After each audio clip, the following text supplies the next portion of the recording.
Torch விளக்கு விட்டுவிட்டு எரிந்தது. கைவிடப்பட்ட கட்டிடத்தின் சுவர்களில் ஒழுங்கற்ற நிழல்களை வீசியது. காற்றில் கரி மற்றும் சிதைவின் வாசனை தடித்திருந்தது. முன்பு செஞ்சிலுவை மனநல காப்பகத்தை அழித்த கொடிய தீயின் எச்சரிக்கை. ஆனால் அந்த அழிவின் அடியில் இன்னும் ஏதோ இருந்தது, இன்னும் இருண்டது. அது கணேஷின் உணர்வுகளை அடித்தது. அவரது காலணிகள் உலோகத் தளங்களில் எதிரொலித்தன. அவர் மின் தூக்கியின் குழாயை அடைந்தார். துருப்பிடித்த கதவுகள் லேசாக திறந்திருந்தன, யாரோ அவசரமாக வெளியேறியது போல்.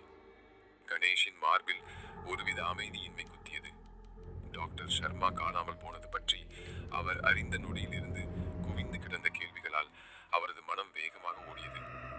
டாக்டர் சர்மா இங்கே என்ன கண்டுபிடித்தார்?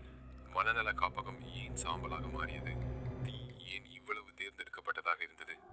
கட்டிடம் அழிக்கப்பட்டது, ஆனால் உண்மையான ஆபத்து மேற்பரப்பிற்கு அடியில், இந்த தளத்தின் அடியில் மறைந்திருந்தது என்று ஏதோ கணேஷுக்கு சொன்னது. ஒரு நிலையான மூச்சை எடுத்து அவர் மின் தூக்கி கதவுகளை திறந்து உள்ளே நுழைந்தார். ஒருவித முன்னறிவிப்பு அவரை மூழ்கடித்தது. மேலும் அறியப்படாதவற்றின் எடையால் அவரது தோல் கூச்சலிட்டது. மின் தூக்கியின் மங்கலான ஒளி அவர் அடித்தள நிலைக்கு பொத்தானை அழுத்திய போது விட்டு விட்டு எரிந்தது. பழைய இயந்திரங்கள் மெதுவாக இறங்கத் தொடங்கின. அது ஆழமாக மூழ்கிய போது கணேஷின் இதயம் வேகமாக துடித்தது. ஒவ்வொரு நொடியும் பதற்றம் அதிகரித்தது. மின் தூக்கி இறுதியாக நின்றதும் கணேஷ் எச்சரிக்கையுடன் வெளியேறினார். அவருக்கு முன்னால் இருந்த தாழ்வாரம் நீண்டு கொண்டே சென்றது. சுவர்களில் பெயர்ந்த பெயிண்ட் மற்றும் தொங்கிய கம்பிகள் முறுக்கப்பட்ட நரம்புகள் போல இருந்தன. பழைய உபகரணங்களின் துர்நாற்றம் காற்றில் நிறைந்தது.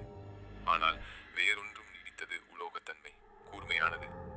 கணேஷ் இருட்டில் கண்களை சுருக்கி தனது டார்ச் விளக்கை போட்டார். தாழ்வாரத்தின் மறுமுனையில் ஒரு கதவு வெளிப்பட்டது. அவர் அதை நோக்கி சென்றார். ஒளியின் கற்றை கத்தியைப் போல இருளை கிழித்தது. அங்கே கதவுக்கு முன்னால் கால் தடங்களின் மங்கலான வெளிப்புறம் இருந்தது. இரத்தம். அவர் தரையில் மண்டியிட்டு பரிசோதித்த போது அவரது வயிறு கலங்கியது. கரைகள் காய்ந்த கரும் நிறத்தில் இருந்தன. தடங்கள் கதவுக்கு இட்டுச் சென்றன, ஆனால் அவற்றை விட்டுச் சென்ற நபரின் எந்த அறிகுறியும் இல்லை. இங்கேதான் அது நடந்தது. கணேஷின் நாடி துடிப்பு அதிகரித்தது. அவர் கதவை திறந்தார். அது ஒரு தாழ்வான சோகமான ஒளியுடன் கரகரத்தது. அமைதியில் எதிரொலித்தது. உள்ளே அரை மருத்துவ உபகரணங்கள் மற்றும் இன்னும் பயங்கரமான ஏதோ ஒன்றின் விசித்திரமான கலவையாக இருந்தது. பழைய கணினிகள், தரையில் சிதறி கிடந்த தாள்கள் மற்றும் மூலையில் ஒரு தனி மேசை. மேசையில் ஒரு கணினி இருந்தது. அதன் திரை உடைந்த படத்தின் மங்கலான எச்சங்களுடன் விட்டுவிட்டு எரிந்தது. மேலே மனநல காப்பகத்தை அழித்த தீயால் அந்த அறை பாதிக்கப்படாததாக தோன்றியது. கணேஷ் கணினியை நெருங்கிய போது அவரது டார்ச் விளக்கு மேசை மீது சிதறி கிடந்த கையால் எழுதப்பட்ட பதிவுகள் மீது விழுந்தது. அவரது கண்கள் கணினி திரையை நோக்கி விரைந்தன. அங்கு கடைசி பதிவு இன்னும் தெரிந்தது. ஒரே வெறித்தனமாக இருந்தது. படிக்க கடினமாக இருந்தது. ஆனால் அதன் முக்கியத்துவத்தை புரிந்து கொள்ள கணேஷால் போதுமானதை அடையாளம் காண முடிந்தது. நாள் 14 மருந்து வேலை செய்கிறது. அவர்களிடம் மாற்றங்களை நான் பார்க்கிறேன். அவர்கள் வலிமையானவர்கள், மிகவும் ஆக்ரோஷமானவர்கள். ஆனால் அவர்களின் மனம் நழுவுகிறது. சோதனைகள் அவர்களின் உடல்களை பாதிக்கின்றன. ஆனால் அவர்கள் எதிர்ப்பு தெரிவிக்கிறார்கள் என்று தோன்றுகிறது. தூக்கமின்மையின் விளைவுகளை நான் முன்பு பார்த்திருக்கிறேன். ஆனால் அதன்பால் இது வேறுபட்டது. மருந்து அவர்களின் ஆக்ரோஷத்தை அதிகரிக்கிறது. அவர்கள் நடந்து கொள்ளும் விதத்திற்கு இதுதான் ஒரே விளக்கம். அவர்கள் விரைவில் தப்பித்து விடுவார்கள் என்று நான் பயப்படுகிறேன். நான் அவர்களை தடுக்க வேண்டும். அவர்கள் தப்பிக்க நான் அனுமதிக்க முடியாது. கணேஷின் மூச்சு தடைப்பட்டது. பதிவுகள் நீண்டு கொண்டே செல்வது போல் தோன்றியது.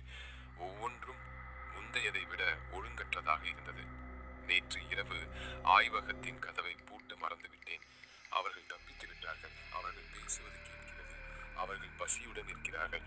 நான் அந்த பதிவு திடீரென நின்று போனது.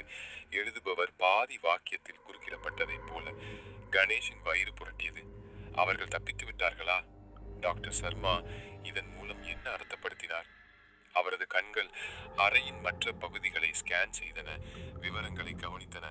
மருத்துவ உபகரணங்கள் பழையதாகவும் துருப்பிடித்ததாகவும் இருந்தாலும் சமீபத்தில் பயன்படுத்தப்பட்டதாக தோன்றியது. ஏதோ ஒன்றின் எச்சங்கள், இரத்த கரைகள், கிழிந்த ஆடைகள் மற்றும் கிழிந்த காகித துண்டுகள் தரையில் சிதறி கிடந்தன.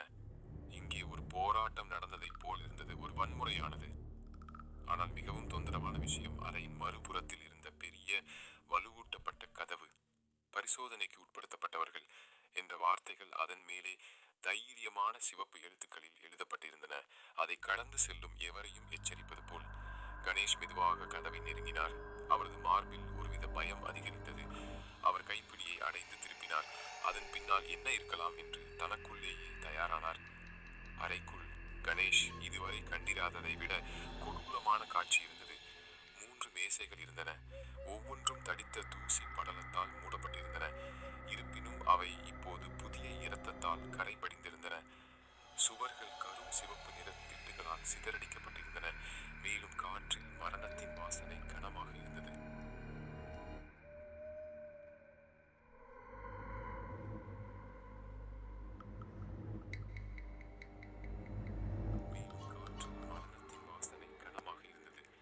கணேஷ் நெருங்கியதும் அவரது கண்கள் விரிந்தன. 3 தனிநபர்களின் உடல்கள் மேசைகள் மீது சிதறி கிடந்தன. அவர்கள் அடையாளம் காண முடியாதபடி அவர்களின் உடல்கள் நம்ப முடியாத அளவிற்கு சிதைக்கப்பட்டிருந்தன. அவர்களின் தோல் கிழிந்திருந்தது. சில இடங்களில் சதை காணவில்லை. மேலும் அவர்களின் முகங்கள் தூய பயத்தின் வெளிப்பாடுகளில் உறைந்திருந்தன. ஆனால் அவர்களின் உடல் தோற்றம் மட்டுமே கணேஷை பயமுறுத்தவில்லை. அவர்களின் உடல்கள் காட்டு மிராண்டித்தனமான மிருகத்தனத்துடன் சிதைக்கப்பட்ட விதம்தான். அவர்கள் கட்டுக்கடங்காத மிருகத்தனத்துடன் துண்டு துண்டாக கிழித்தெறியப்பட்டிருந்தனர். அறையின் மையத்தில் தரையில் இரத்த கைரேகை ஒரு சிறிய பூட்டப்பட்ட குண்டிற்கு இட்டுச் சென்றது. உள்ளே விவரிக்க முடியாத ஏதோ ஒன்றின் எச்சங்கள் மட்டுமே இருந்தன. ஏதோ ஒரு அரக்கத்தனமான விஷயம். கணேஷின் இதயம் வேகமாக துடித்தது. அவர் எதை பார்க்கிறார் என்பதை உணர்ந்த போது, இவைதான் அந்த உயிரினங்கள். நகரத்தை பயமுறுத்திய, மக்களையும் விலங்குகளையும் விழுங்கிய, அதிக புரதச்சத்து கொண்ட திசுக்களின் துண்டுகளை மட்டுமே விட்டு சென்றவை. அவர்கள் ஒரு காலத்தில் மனிதர்களாக இருந்தார்கள். ஆனால் அவர்களுக்கு என்ன செய்யப்பட்டதோ, டாக்டர் சர்மா அவர்களை எதற்கு உட்படுத்தினாரோ, அது அவர்களை மனிதத்தன்மையற்ற உயிர் உள்ளவற்றை உண்ணும் ஏதோ ஒன்றாக மாற்றியது. கணேஷ் தடுமாறி பின்வாங்கினான். அவன் கண்டதை அவனது மனம் செயலாக்க போராடியது. இதுதான் செஞ்சிலுவை மனநல காப்பகத்தில் நடந்த பயங்கரங்களின் உண்மை. அந்த உயிரினங்கள், அந்த சோதனைகள், டாக்டர் சர்மாவின் ஈடுபாடு, எல்லாமே ஒன்றுக்கொன்று தொடர்புடையவை. அவன் திரும்பிச் செல்ல போகும்போது ஏதோ அவன் கண்ணில் பட்டது. ஒரு குறிப்பு, நசுங்கியும் பாதி மறைந்தும் காகித குவியலின் அடியில் இருந்தது. கணேஷ் அதை எடுத்தான். அவன் கைகள் லேசாக நடுங்கின. அவன் கிறுக்கிய செய்தியை படித்தபோது, அவர்களுக்கு இரத்தத்தின் வாசம் வருகிறது. பல மைல்களுக்கு அப்பால் இருந்து கூட அவர்களுக்கு வாசனை பிடிக்கிறது. அவர்கள் பகல் வெளிச்சத்திற்கு பயப்படுகிறார்கள்.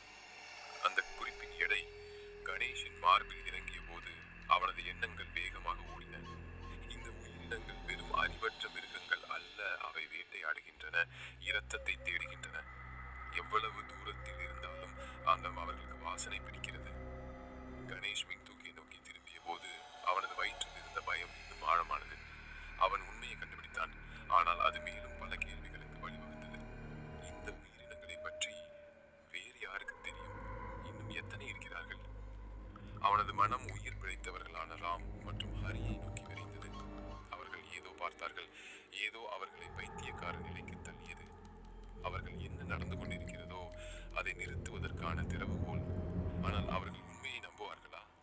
கணேஷுக்கு ஒரு விஷயம் உறுதியாக தெரியும். அவன் இதை தனியாக செய்ய முடியாது. நகரம் ஆபத்தில் உள்ளது. இந்த உயிரினங்கள் கட்டுக்கடங்காதவையாக மாறுவதற்கு முன்பு அவற்றை நிறுத்துவதற்கான வழியை கண்டுபிடிப்பது அவனது கடமை. என்ன நண்பர்களே, இந்த கதை பிடிச்சிருக்கா? கதை பிடித்திருந்தால் லைக் செய்து உங்கள் நண்பர்களுக்கும் பகிருங்கள். இந்த கதையை பற்றிய உங்கள் கருத்துக்களை கமெண்டில் தெரிவியுங்கள். நீங்க நம்ம சேனலுக்கு புதியவரா இருந்தா சப்ஸ்கிரைப் செய்து பெல் நோட்டிபிகேஷனையும் ஆன் செய்ய மறந்துடாதீங்க.